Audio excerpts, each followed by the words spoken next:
भारत माता की छवि खराब करने का काम नरेंद्र मोदी कर रहे हैं तो हम क्यों नहीं आवाज उठाएं? ये कौन सी देशभक्ति है कि उसको आप क्लीन चिट दे रहे हो?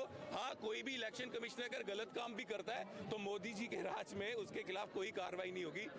वीडियोग्राफी मिल जाएगी, किसने वोट डाला किसने नहीं डाला तो पता चल जाएगा। कोई जाली वोट डाल के आया है तो वो पकड़ा जाएगा। इसमें कौन सा देशद्रोह हो रहा था, क्यों नहीं दे रहे हैं? तो मोदी जी को अपना कॉन्फिडेंस इतना अगर होता, बीजेपी को इतना कॉन्फिडेंस होता, तो दलाल गणेश को गलत तरीके से इलेक्शन कमिश्नर भारत का नहीं बनाते, जो देश के लोकतंत्र को खत्म कर रहा है। आज तो हमने नए डिजाइन के बैरिकेड्स देखे जो 2-2 मंजिल ऊंचे हैं। इसका मतलब मोदी जी डर चुके हैं। नमस्कार, मेरा नाम निकिता और आप देख रहे हैं बोलता हिंदुस्तान। लगातार कांग्रेस पार्टी और राहुल गांधी लगातार वोट चोर गद्दी छोड़ के नारे के साथ संसद से लेकर सड़क तक दिखाई दे रहे हैं। 3 बार राहुल गांधी की तरफ से प्रेस कॉन्फ्रेंस भी कर लिया गया। राहुल गांधी का साफ कहना है कि चुनाव आयोग और भाजपा की साठगांठ है, जिसकी वजह से चुनाव के अंदर अगर देखा जाए तो चुनाव के अंदर ट्रांसपेरेंसी नहीं है। जनता अपने हिसाब से क्या कहेंगे? आज युवा कांग्रेस के लोग जंतर मंतर पे प्रोटेस्ट कर रहे हैं। कहाँ से आए हैं? मैं छत्तीसगढ़ से आया हूँ। छत्तीसगढ़ से आए। आप लोगों को जाने नहीं दिया जा रहा, क्या कहेंगे?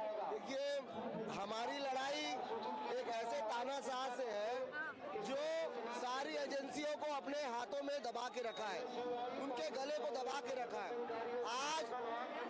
आज दिल्ली जो है प्रदूषण से ग्रसित है।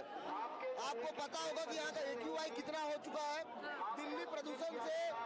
लेकिन हम लोग अगर विरोध कर रहे हैं, सही मांग कर रहे हैं, क्या आपको ऐसा नहीं लगता कि यूथ कांग्रेस ने जनता की तकलीफों को समझा और यहाँ पर लड़ाई लड़ने आए?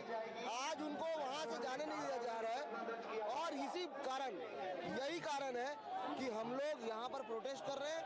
फ्री एयर, क्लीन एयर का नारा हमारा है, वोट चोर गद्दी चोर का नारा हमारा है। बीजेपी की तरफ से कहा जा रहा है कि जिस तरह से औरंगजेब ने मुगल को खत्म कर दिया, वैसे ही राहुल गांधी कांग्रेस को खत्म कर देंगे। देखिए, जो 412 का नारा लगा रहे थे वो खुद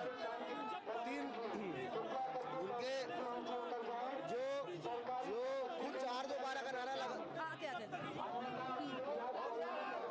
आइए आपको ये देखिए किस तरह से क्या कहेंगे आप लोग संसद कूच करने वाले को यहीं पे रोक दिया गया। यहाँ पे रोकने की कोशिश कर रहे हैं लेकिन कहीं भाई है मेरा आ गया था मंजिल और आगे आप लोगों को यहाँ से आगे नहीं बढ़ने दिया जा रहा है, इस पे क्या कहेंगे? लगातार तानाशाही जो है मोदी जी की सामने आ रही है। आज तो हमने नए डिजाइन के बैरिकेड्स देखे जो 2-2 मंजिल ऊंचे हैं। इसका मतलब मोदी जी डर चुके हैं। जिस तरह से मोदी जी की चोरी पकड़ी गई, राहुल जी ने तथ्यों के साथ सबूतों के साथ उनकी चोरी को पकड़ा है। अब वो इतने डर चुके हैं कि उनको लग रहा है कि इस पे कोई आंदोलन ही ना हो। और आज इसका सबसे बड़ा उदाहरण मिला है। 2-2 फीट 2-2 मंजिल के बैरिकेड्स बनाने का मतलब आप चाहते हैं कि डेमोक्रेसी, लोकतंत्र खत्म हो जाए। एक तो लोकतंत्र जो वोटिंग वाला है वो खत्म करने की कोशिश ये कर ही रहे हैं। गणेश को गलत तरीके से मिला के वो मोदी जी का PA बन के किस तरह से मोदी जी सत्ता में रहे उसका खेल खेल रहे हैं। राहुल जी ने पार्लियामेंट में साफ साफ बोला कि हमें वोटर लिस्ट दीजिए जो मशीन रीडेबल हो। इससे क्या होगा? ट्रांसपेरेंसी आएगी इलेक्शन प्रोसेस में।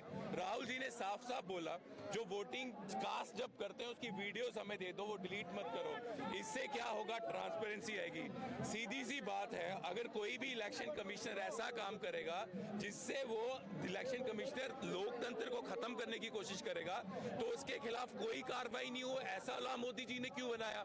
जो लोकतंत्र को खत्म करने की कोशिश करेगा कोई भी भारतीय उसको माफ नहीं करेगा। हमारे देश का लोकतंत्र दुनिया का सबसे बड़ा और खूबसूरत लोकतंत्र है और उसके साथ कोई गलत करेगा तो मोदी जी ने लॉ बना दिया। बीजेपी की तरफ से कहा जा रहा है कि जिस तरह से मुगल में औरंगजेब ने मुगल को खत्म किया, उस तरह से राहुल जी के नेतृत्व में कांग्रेस खत्म हो जाएगी।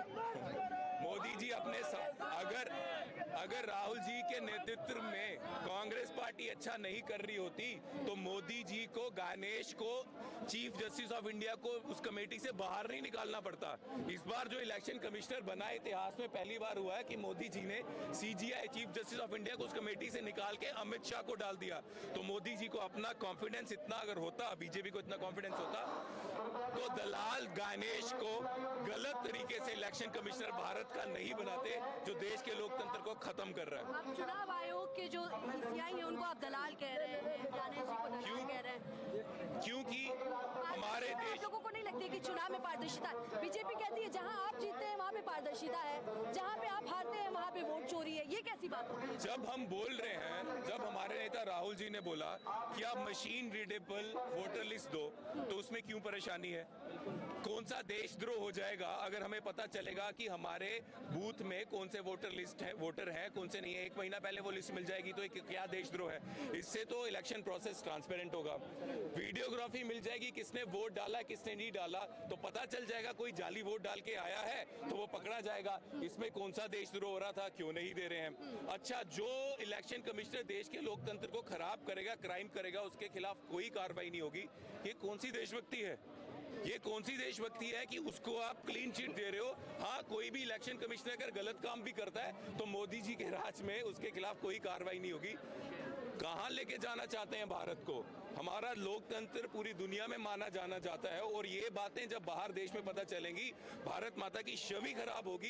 भारत माता की छवि खराब करने का काम नरेंद्र मोदी कर रहे हैं, तो हम क्यों नहीं आवाज उठाएं? आप अमित शाह जी के बारे में कह रहे हैं। अमित शाह जी संसद में नेहरू जी से लेकर के सोनिया गांधी जी तक को गिनवा दिए कि वोट चोरी कब कब हुआ और ईवीएम लाने वाला कौन। तो इस पे आप लोग क्यों नहीं कह रहे हैं कि फिर वोट चोरी के मामले में जब कहा जाए? हमने जो रूल्स बताए, हमने तो सिर्फ इतना बोला, इतने बड़े बड़ी डिमांड्स भी इनसे नहीं की हैं। हमने पार्लियामेंट में राहुल जी ने बोल दिया कि मशीन रीडेबल वोटर लिस्ट दे दीजिए, वीडियोग्राफी दिखा दीजिए। ऐसा कोई कानून नहीं हो कि कोई भी इलेक्शन कमिश्नर बने और देश के इलेक्शन प्रोसेस को खराब करे। ऐसा कोई कानून मत बनाइए। तो इसमें क्या दिक्कत हो रही है और कहाँ प्रॉब्लम हो रही है, कहाँ मिर्ची लग रही है, चाहे वो नरेंद्र मोदी जी हो, चाहे अमित शाह जी हो। आज आप लोग यहाँ से संसद जाने वाले थे, संसद का घेराव करने वाले थे, आप लोगों को यहीं पे रोक दिया गया है। आप लोग कह रहे हैं यहाँ से आगे ना बढ़े। जितनी मर्जी कोशिश कर लें, हम घेराव करेंगे, आगे भी बढ़ते रहेंगे। और ये पहली बार नहीं है यूथ कांग्रेस प्रोटेस्ट कर रही है, और करते रहेंगे। बहुत बहुत शुक्रिया। तो आपको बता दें कि किस तरह से यहाँ पे जो यूथ कांग्रेस के अध्यक्ष थे, उनका साफ कहना है कि ये प्रोटेस्ट जारी रहेगा। ये जमीन से लेके यानी सड़क से लेके संसद तक ये प्रोटेस्ट जारी रहेगा लगातार। आपने देखा होगा कि रामलीला मैदान में किस तरह से 14 दिसंबर को राहुल गांधी ने आह्वान किया था वोट चोर गद्दी छोड़ के खिलाफ, और इसमें सोनिया गांधी से लेकर के मल्लिकार्जुन खड़गे और प्रियंका गांधी भी मौजूद थी। आपको बता दें कि इसी के परिप्रेक्ष्य में आज यहाँ पे जंतर मंतर पे यूथ कांग्रेस के तमाम कार्यकर्ता यहाँ से संसद घेराव की ओर जाने वाले थे, संसद का घेराव करने वाले थे वोट चोर गद्दी छोड़ के नारे के साथ, लेकिन इनको यहीं पे रोक लिया गया है। यहाँ से आगे